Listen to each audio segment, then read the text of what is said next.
It's a research project which is set to save lives. A team from the University of Portsmouth has joined forces with the UN World Food Programme to investigate how drones can be best used in rescue operations after natural disasters. Over the next few days at a former RAF base in Chilmark in Wiltshire, a range of drones will be tested out with experts from around the globe. Bryony Leyland reports.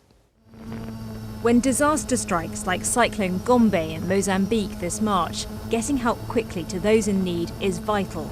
Increasingly, drones are being used to speed up the emergency response.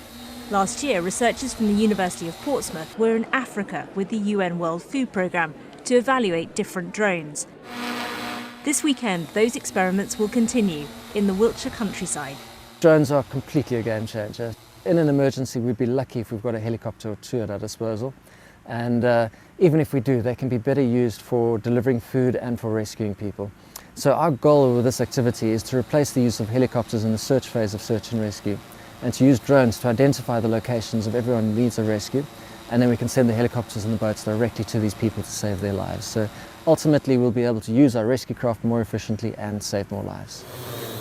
As well as using conventional cameras to find people in need of help, the drones carry thermal imaging technology, and that can play a big role in finding people who are hidden from view.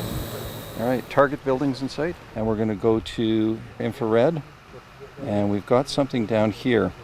In this exercise, volunteers head for cover, making themselves hard to see from the air.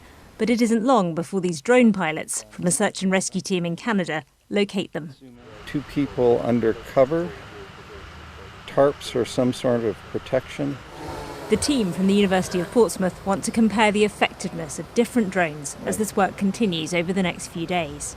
Drones are a relatively new technology, so we don't really know what types of drone work best over large areas. If you try and look over hundreds of square kilometres with a drone, it's got limited battery life.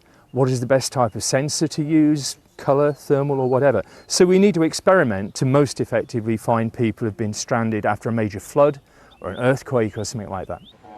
Among those taking part, one of Mozambique's disaster experts, who says mapping data from drones is helping with forward planning.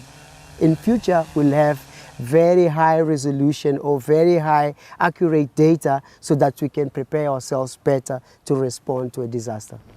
20 drone pilots from around the world with teams from the Institute of Search and Technical Rescue will work together over the next few days, sharing what they know is life-saving expertise. Bryony Leyland, BBC South Today, Chilmark. That's eye-opening, isn't it? Andy's here on the sofa, as you can see, with tonight's sport. The Commonwealth Games, I'm very